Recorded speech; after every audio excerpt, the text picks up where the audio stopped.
So I've been noticing in a lot of online Catholic spaces, a lot of younger kids are talking about how liberalism has been condemned by the Catholic Church. And after dialoguing with a few people, I think there's a lot of confusion about what the word liberalism means, especially in the context of when it was written or condemned by the Catholic Church. And in this video, I want to talk about how that definition doesn't necessarily conflict or condemn the classical liberal principles that are partnered with American ideals. Hi, my name is Victoria Holmes. I'm a podcast producer, and I also work for a political media company, and these videos on Catholicism are sort of a side project of mine. First, I want to talk about what is a heresy. To call something a heresy, it has to contradict with a dogma of the faith. Dogmas are not political theories. They are revealed truths. The Trinity, the Incarnation, the real presence, the authority of the Church. Political philosophies, on the other hand, are prudential systems. They can be judged by how well they conform to natural law and protect human dignity, but they are not dogmas. That's why the Church condemned Americanism in 1899.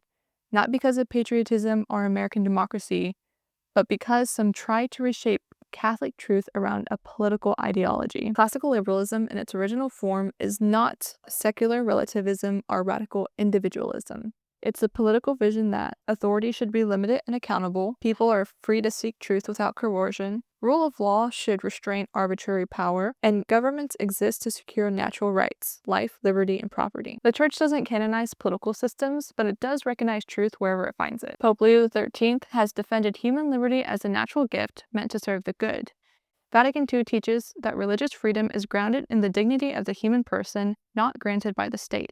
St. John Paul II affirms that a free society and economy, when guided by morality, respects the person and fosters the common good. These are precisely the kinds of principles that classical liberalism at its best upholds. Now, does this mean classical liberalism is flawless? No. The Church warns against its distortions. When liberty is detached from truth, it collapses into relativism. When individualism denies the common good, society fractures. When the state refuses to recognize God, freedom becomes self-destructive. But these are the abuses of liberty, not the essence of it.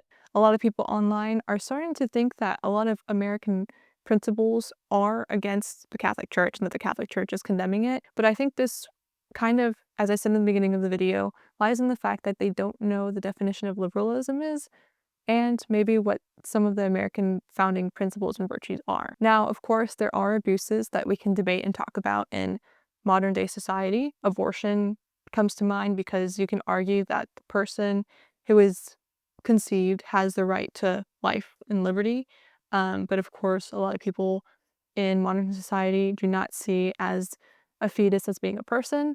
That's one idea or one place where I can see where liberalism and what a lot of people are getting confused about this definition of liberalism is kind of causing harm to society. So I see their point in that regard, but then it all comes down to how you define the person. There are a few other cases to be said, but I like to keep these videos short. If you enjoyed this video, let me know. And if you have anything that you disagree with, let me know in the comment section below, as I tend to read most of them.